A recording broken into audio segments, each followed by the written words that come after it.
Hey you folks, Quilly18 here, and welcome to another episode of our tutorial for Hearts of Iron 4 for complete beginners. We are a year further in time than we were during the last episodes, and we are in fact ready for war. This is the war and the fighting episode, although before we get into that specifically, we're going to talk about diplomacy a scooch, because diplomacy is how you start wars.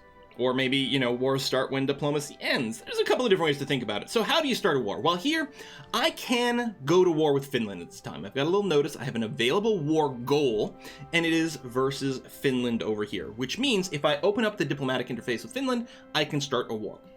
So how do you open up the Diplo screen? Generally speaking, you just right-click on a country. That's by far the fastest way to get into the diplomacy screen. Note, you can actually even use it on yourself. You can right-click on yourself to open up your diplomacy screen. What's interesting is whatever country you have selected, whatever country you've right-clicked on, in the world view over here, the map mode is going to change to give you a certain amount of information. It's going to highlight that country in green, in this case, my own country. So I have the Soviet Union right-clicked. So the Soviet Union is green. Tunatuvu and Mongolia are in our faction, so they show up as blue, and over here Finland's in orange because we have a war goal on them. If we were to go ahead and right-click on Finland, they have no particular relationships whatsoever. If we click on the United Kingdom, we can see all of the UK in green, and this is a good way to see like all their holdings everywhere. In addition to that, we can see that places like South Africa, the British Raj, Australia, Canada, and a little bit of other things are in their faction with them. So you can get sort of a easy heads-up view of what the relationships of people are. In addition, over here in this diplomacy area, you can see information about the relationships. So the Soviet Union is in the Common Term faction, and other people are in it. The Soviet Union has a war goal against other nations over here. If we take a look at the United Kingdom, for example, we'll see a few more things. We've got people in their faction, and they actually have subject nations. So the British Raj and British Malaya are puppets of the United Kingdom. And as the game goes on, as people do more and more diplomatic things, you may see different types of stuff show up in that screen. In addition to that, what we can do from this diplomacy view, again, if we look at Finland, we can see that, oh, the Soviet Union has a war goal against Finland. My gosh, who would have thought? We can also go to the details tab here and get some information on the country. Now, how accurate this is will be dependent on various espionage kind of things, in particular, your sort of decryption technology that you might have in your electronics tab. And so sometimes you get a range. Like, for example, we think they've got somewhere between 14 and 26 divisions on the ground here. Now, this doesn't tell us how strong those divisions are. Instead, if we go and zoom in on the map and we look at an actual finished division here, if we mouse over, again, depending on what kind of intelligence level we'll have, we'll get a bit of information. So this infantry division in Finland has probably 6 to 8 battalions of infantry in there, and it looks like they've got support in engineers as well. We've got no indication that they've got artillery of any kind, and they're not the strongest divisions either. Even if they're at the maximum size of 8, there's only 16 combat width. Like, we have our own infantry divisions are 9 infantry and 1 artillery.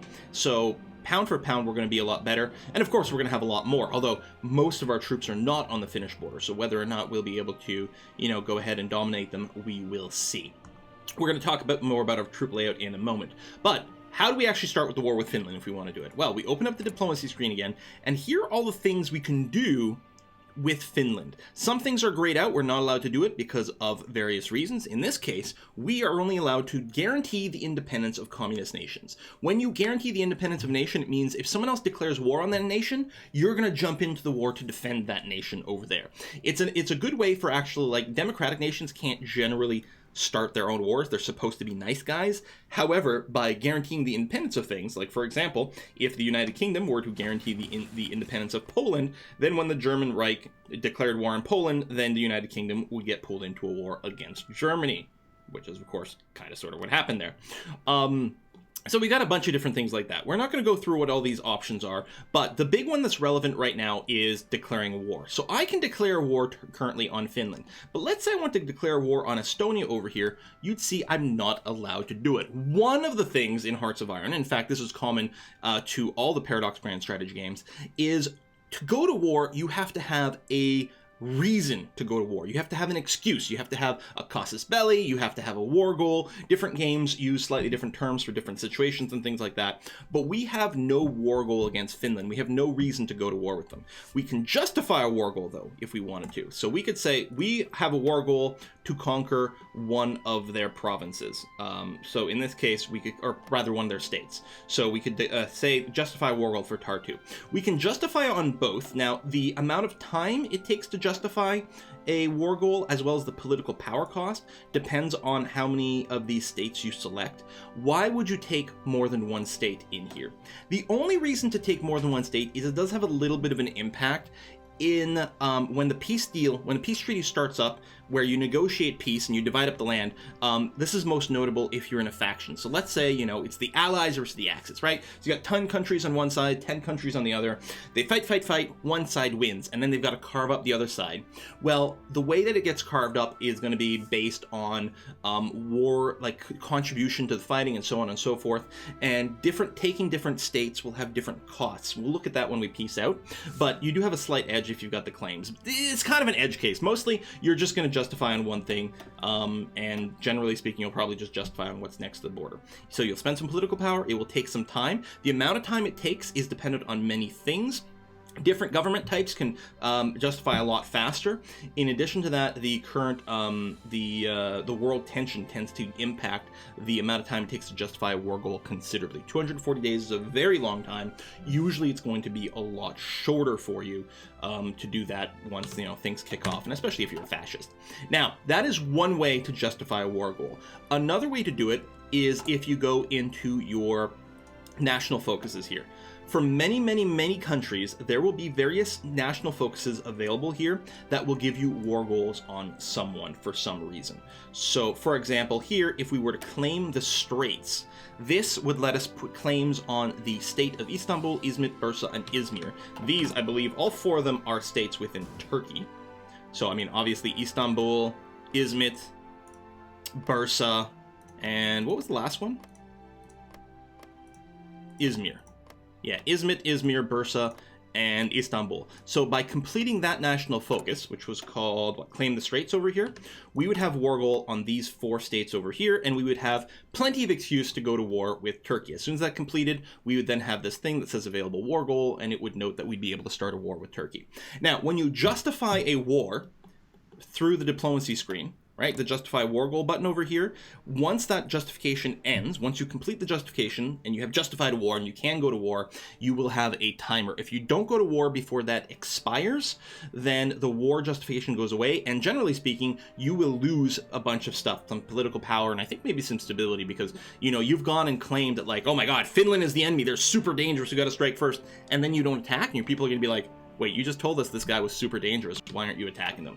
Because you've revved up your population to do it, and then you didn't do it. So that is war goal justification. All right, let's actually start the war. So there's going to be lots of things we're going to want to do once this war starts. But let's go ahead and actually get the war declared. So we have to choose what our war goal is. We only have one available, which is to conquer. So we're taking the conquer war goal. We can choose to call in our allies at this point. You don't have to, but if you had allies, for example, if you were in a faction, and we are, you can call in your allies. Technically, we do have 2 allies that we could call in, but they wouldn't be very helpful. So I'm just going to leave them out, not bother them with this puny little task of taking out Finland. So I'm going to go ahead and send this war declaration. So we get news over here. Soviet Union has declared war on Finland, and there we go. Now, because we have right-clicked on Finland and opened up their diplomacy, Soviet Union turns red because, of course, we're at war. If we right-click on the Soviet Union, the opposite will happen to show that we're at war with Finland. Excellent. So now the fighting can begin. So let's talk about my troops here. I have a front line of troops set up over here. So I have 2 armies. I have this sort of bluish or teal army here, which is currently lined up on the entire border, and they have a war goal to sort of just generally march across Finland and just try to push forward and, take whatever they can. It's perfectly fine. They'll just generally push forward. If we mouse over their arrow here for their war plan, you'll see they're just going to sort of just march, and that'll be okay. And they'll fight on all the fronts, and that's going to be fine. This war goal has been prepared for a while. So they've got their full planning bonus of 37%. So we're going to get 30% bonus to all of our attacks because we have fully planned this attack, which is lovely. In addition to that, I have a second army. They're sort of in this, I don't know, sort of purpley, pinkish, magenta, I don't know what color that would be, over here. And this army is comprised entirely of mechanized units. That's all I've put in here. These are our divisions that have 5 light tanks and 4 motorized infantry battalions in them. They can move fast. They have a movement rate of about, I think, 10 kilometers an hour. They also have a substantial amount of breakthrough assigned to them because these are tanks, so they're going to be really, really, really good at attacking. And I have them on a much slimmer border. They're only here, and they are specifically going to head south with the intention to hit Helsinki. So I've got them concentrated over here. Hopefully we can just punch through and charge and do that. If I'd known there was going to be so few defenses over here across from Leningrad, I might have had them concentrated to push there. But if this had gotten reinforced, especially with the forest here, it might be tough to push through. Whereas there's plenty of forest here too, which isn't great. We're also fighting in the winter, which isn't great. But I knew there was going to be some places in here that would be weak enough to do it. And we've got them pretty outnumbered, because you can see we've got 2, 2, 2, 2, and 3 tank divisions over here, so the numbers are going to be very much in our favor. I have hit play on both these war plans, so as soon as we unpause, our troops will start marching forward. The other thing we've done is moved our airplanes. Now, I don't believe we've talked about air combat yet, so let's go ahead and do that now. Now, there's a couple of different ways to do this. First of all, there's some buttons in the top right corner here. This lets you, for example, see all your army divisions, and this lets you see all your navy divisions. We haven't talked about the navy yet, that'll come soon. And then finally a button here to see all of our air wings. Okay, no matter where they are, we can see them. The other thing you can do is down in the bottom right, there's different map modes. There's the default map mode, which is your land combat map mode, generally speaking. The second map mode is the strategic navy map mode. So this will highlight sea zones, and if you have navy deployed anywhere, it'll show that off, but I don't currently. And then finally, there's the strategic air mode over here. And this will highlight airports very visibly. So these airports here have no planes in them, whereas this airport with a circle does have planes in them. I've got some here, and I believe I've also got a wing, way over here, over in Manchuria, to make sure that the Japanese don't try anything funny. I think we've had a border skirmish in the last year, but that's not really important at this point. So we have some air wings that are operating out of the Leningrad airport. This airport is a size 10 airport, which is as large as it can get. If we were to go into the construction screen and click on airports over here, air bases, you can see Leningrad is at 10 of 10. It's as much as it can get. For every level of airport, you can fit 200 planes in there. So as a result, this is a level 10 airport, so we can have up to 2,000 planes. If we have more than 2,000, our planes will perform less effectively. Generally speaking, you want to avoid that, because what you don't want is your planes to only be partly good and therefore get shot down faster. So that would be a terrible waste. So they're parked over here in Leningrad. If I click on Leningrad, it'll select the 3 air wings that are there. Okay, 1, 2, 3. Oh, I didn't realize that my air wings were still currently exercising. It's not really the right way to start the war, so let's go and fix that right away. So they're just sitting around over there, and air wings have to be given a job. Now, these work quite differently from your divisions. You don't sort of manually control them attacking in any particular place. Instead, what you do is you assign an air wing to a particular air zone, and then you tell them what their mission there will be. So since we are in strategic air mode, we can see the strategic zones. There is the Northern Front, there is Finland, there is Northern Scandinavia, Northern Sweden. If we go down here, there's the Baltic states. So these are all air zones, and these are fixed. No matter what country sort of owns the various provinces in here, there's still a air zone called Baltic states. You know, even if like Germany or the Soviet Union were all conquer everything in here, this air zone would still be called that. It's just an area where planes can operate. And so what we probably want to do is we want to go and deploy our planes either in the Finland air zone and or the Northern Front over here. The Northern Front covers basically all territory that we currently own. So if we were deploying planes there, it would be from a very defensive point of view. If we deploy planes inside of Finland, that would be much more of an offensive point of view. We'd be putting planes into territory we're attacking into. Now, why would you like to send airplanes in any particular place, and what kind of jobs can you have them do at that time? So right now, my planes were on pilot exercise. I'm going to go and turn that off. Pilot exercise gave my air wings experience. Note that the experience goes to the air wings themselves, not to the planes. The planes can always be moved in and out of supply over here. If we take a look at our logistics thing, I can see I actually have 12 extra fighters sitting in our warehouses. I have 108 naval bombers sitting in our warehouses as well. I have no spare strategic bombers or tactical bombers over here. But that happens. The air wings and the experience that I get the experience belongs to the wing itself, all the people that make up the air wing. So what do we have? I have one air wing that is 500 fighters over here. So we can tell because the top number is 500. The bottom number is how many planes I would like to have in this wing. If we click here, I can change this number. I can bring it down or bring it up. If I bring the number down, some of the planes assigned to the wing will be returned to reserves. They'll be put back into a warehouse. If I increase this number, any planes that are in the reserve will get added to this wing, and as more get built, more will be added to the wing. I'm gonna leave it at 500 here. It's a fine number, it's perfectly okay, and we're gonna do that. How many planes you're gonna be deploying to things mostly depends on how many planes you personally have as a country. Sometimes your air wing is gonna be 12 planes. Sometimes it's gonna be 2,000 planes. There may also be reasons why you might wanna split up. Even if you have like 2,000 planes in one airport, you might wanna have them split in, 4 different wings or 8 different wings or something, and, send them all kinds of different places. There's all sorts of different ways you might feel like playing it, but we're gonna be okay over there. Notice over here, my tactical bombers, I have 228 tactical bombers in this wing, but I've asked for 250. That's why it's yellow. They don't have their full strength of planes. That's okay. That's fine. They will still, perform at full strength. Well, they'll perform at full strength for 228 planes, but it's totally okay. It's just letting me know these guys are still waiting for reinforcements to embiggen themselves. And then my, what are these? Strategic bombers are at 90 out of the 100 that I've asked. They're all regular experience. That's looking swell. Wonderful. I'm pleased with this. So we're going to assume we're going to want to be fairly aggressive. Now, there's a few different things different kinds of wings can do. So our strategic bombers over here, they're currently parked here, I'm going to tell them they're operating out of Finland, or into Finland airspace, which is that arrow is for. I could say operate in the northern front, operate in the Baltic states, but no, go to Finland, that's going to be okay. So they've been assigned to Finland, but they don't actually have a mission. The missions are what you see across the top over here. Now, depending on what type of planes your air wing is comprised of, different missions will be available. How do you make an air wing? Well, first of all, if you got an airport selected, and it could be an empty airport, that's perfectly fine, you'll see a button here, it's actually blinking, to add a new air wing. If we click on this, you will see the planes that you have available, and then you can create a wing. Now, once you've added planes of a type, so for example, if I add some fighters over here, I cannot add bombers. I can't add naval bombers to this wing.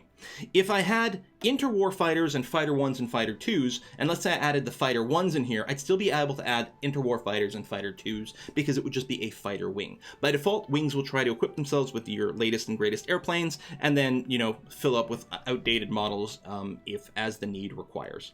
So if we do this, we can create a new air wing here in Tikvin. I can hit OK, and there it is there.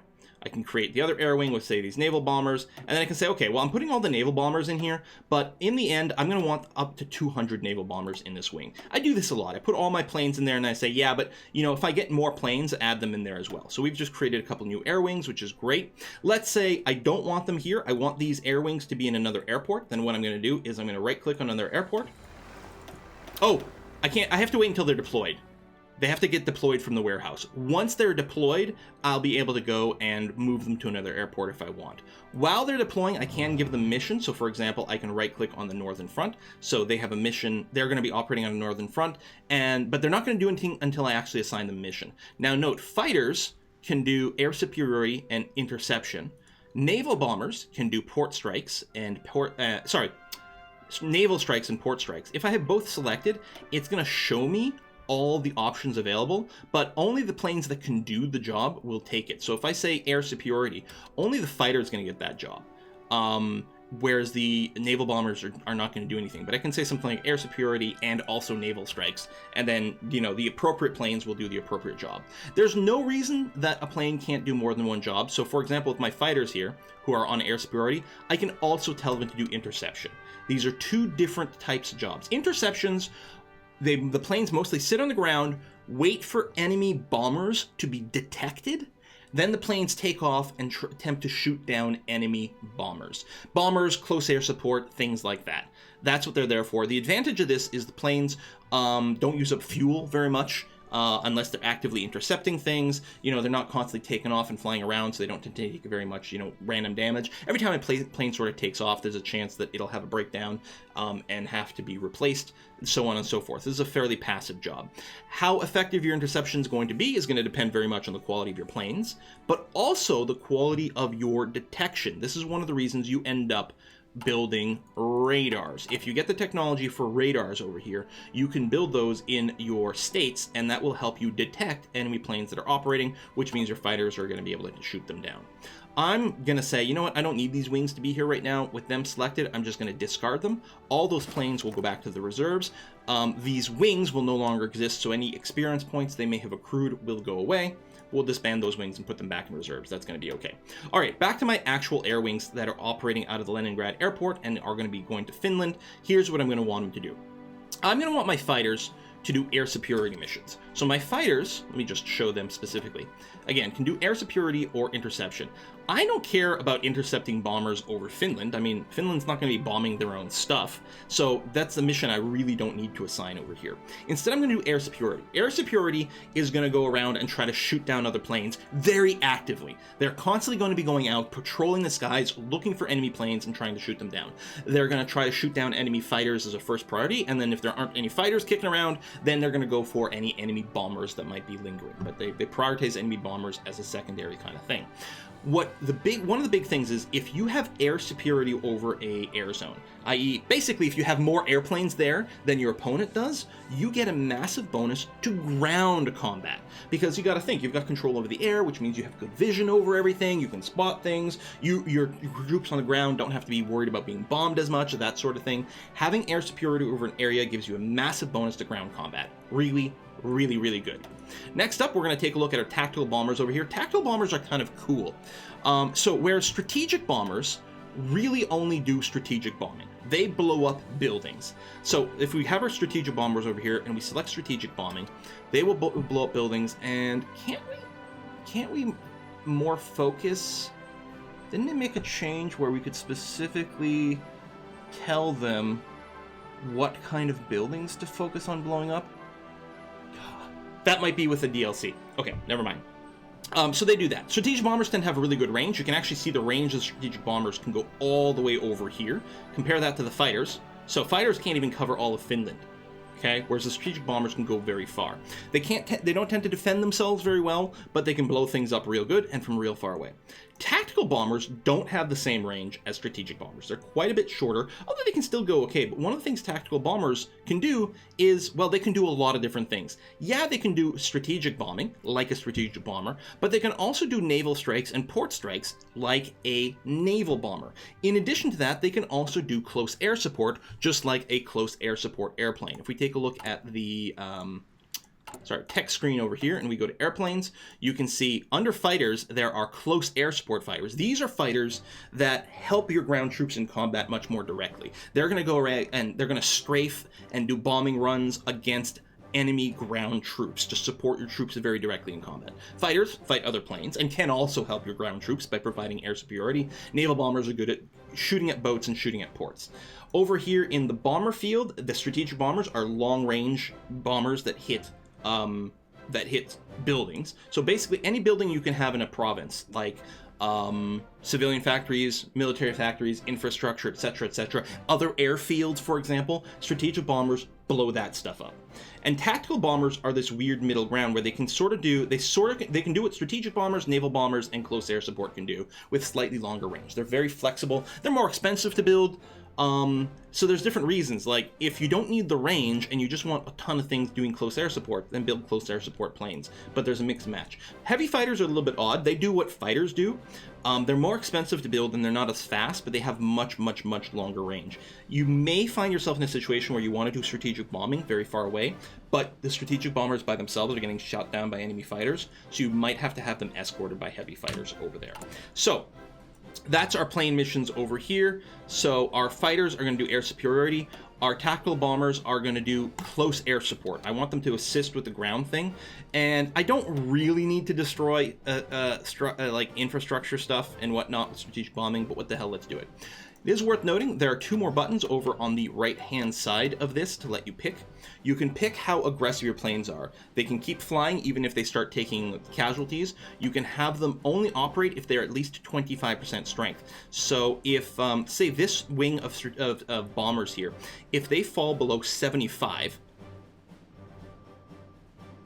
no, actually, it's if they fall below 25, they would stop. But you can change it to low intensity for 50%, or no retreat, where they keep going no matter the strength. We'll keep no retreat on, that's fine. Then you get to choose between day and night missions. There's actually a big difference here. In particular, if an enemy doesn't have radar technology, they almost certainly won't be able to spot your planes at night. So for example, our strategic bombers here, we might want to tell them to only operate at night. They're very, very, very unlikely to get intercepted at all. Our fighters, we're going to have them go day and night so that they help our fighting all the time. Same thing with these guys on close air support. I want them to help the fighting all the time, day and night. Even if they're not going to be super effective at night, that's going to be okay. But the bombers, that's probably a pretty good idea. Okay, let's actually start the fighting. I'm going to bring the speed down to 3. I'm going to unpause, and there we go. Remember, our ground troops all have battle plans assigned to them, so as soon as we unpause, a battle starts. Let's take a look at one of these battles over here. So as the fighting starts, we're going to get a bunch of these little circles, and these circles show a few things. They show the direction of the combat. So for example, this is us attacking into this province. That's the little arrow here. We're attacking everywhere. Nowhere, I believe, are we defending. We're only attacking everywhere. Otherwise, the arrows would go a different way. The color of the circle shows you if you're winning or losing. Now, that's true whether you're attacking or defending. If it's green, it's going well for you. Either you're winning your attack or you're winning your defense. If it's red, it's bad for you. The number shows you how well you're doing. Once the number reaches 100, you win the fight. If it reaches 0, you lose the fight. So over here, we're at 94. It's going to go up and up and up and up and up. And there we go. These guys have been broken. They've lost all their organization. They still have hit points, right? They've lost some people in the combat, but mostly they've lost their organization. They've been broken. They know they have to fall back. If they were to just stand there, they would all get slaughtered to the last man. So they're going to fall back and try to defend somewhere else. And then our troops are going to move forward. I don't know if there's an example where I can show us starting a combat manually. Oh, here's an example of a combat where we're not winning right now. We're currently losing. I mean, we're closer to 100% than 0%. But it's probably going to be decreasing. If we let this go, depending on what happens with various things, this number might start to drop down. I've unpaused it here. It's mostly sitting around. Yellow is tied a bit, but still currently kind of losing. If we click on one of these circles, like I just did, we open up our battle screen. So we are attacking, so that number's in there. We can see who's attacking, right? It's the Soviet Union versus Finland.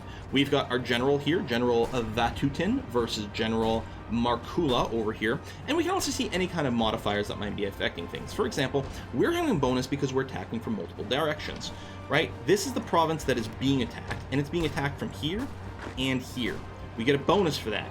The other thing that happens is the combat width. So depending on how many provinces are involved in the combat, there will be more width available. We talked about this when we were designing our divisions. Now, how much of that width is being used is only going to come up if you have a lot of troops. So here, we're currently using 36 width. They're using 12. So we're nowhere close. We could throw lots more troops into this combat to help out with things. If we take a look, the unit we're attacking has a defense value of 371, which is huge. Now, they have an actual value in the division design screen. So if we looked over here, right, at our infantry has a defense of 204. They have an actual defensive value of... No, don't show me the heart attack. There we go. Of 133. But they're modified by 228% because of their experience, because of the entrenchment, because of the terrain, because they're defending their own country, and then they have their commander skill as well. They have all these modifiers giving them a massive boost to their defense. We can also see what their soft and hard attack is. Soft attack is against soft targets, like infantry. Hard attacks is against hard targets, armored targets, like tanks, for example. So really, it's going to be the soft attack that mostly matters. They have a 40 versus our 25. You can see we actually have a penalty. We have a penalty because of the terrain we're attacking into. It's bad weather, and it's at night. Now, they're also getting some of those negative modifiers from weather and night, but they're actually getting a bonus from the terrain because they're defending, so they're getting a bonus to defense and everything like that. And it's their own country, so yeah, their stats are a lot better, which is why things aren't going great over here. What we could do is, listen, we're attacking over here. What if I took this guy and had him help out in this fight? Because he also borders this province. So how would I do that? If I select him and I right-click over here, right, I'm telling him to move into that province. That also starts an attack. So if I go ahead and do this and unpause, there we go. You can see he's shown up in the reserves list over here. He is not yet fighting. Okay? He's considering, he's trying to get to the battle, he's trying to get to the front, but he hasn't actually gotten involved in the combat yet. What's going to happen is every hour, there's going to be a roll. You can see the chance of reinforcing the front line, 9%. that every hour there's a 9% chance he'll actually be able to join the combat. It's got a base value 2%. We've unlocked the radio technology, which is a huge 5% boost. We also have the mass assault doctrine, which is another 2% over there. Anything that can boost your reinforcement chance really makes a huge difference for bringing lots of dudes into a combat. So we're going to unpause here. There we go. So he has joined in. So we have all 3 divisions over here. And our specs aren't that great necessarily. And we don't have a ton of breakthrough, unfortunately, because we're infantry. But with extra people over here, this, I was going to say, is probably going to change the combat odds. It's still a shockingly hard fight. This is a marsh. Yeah, attacking into a marsh. And it's winter. This is a very hard combat. But the important combat for us is really our tanks over here. Let's go and let things play out. So we're going to keep pushing forward here. Now, one of the things that can be very effective, there's tricks you can do for your combat. For example, you can like break the front line down first with infantry and then keep your fast moving units behind to do some sort of like real sort of blitz, through the front line kind of move. There's all sorts of fun strategies, but overall, this is going to be okay. Notice when these guys break, like they do get to retreat back by 1 province, but they're still not going to be at full organization. So as long as we keep hammering them fast and full, like we're not giving them a lot of time between attacks, they're not going to be able to rebuild their organization. They're just going to keep falling over and over, and that's one of the things the tanks are really good at. Now, right now, these tanks are following this battle plan. As a result, they're doing some repositioning here.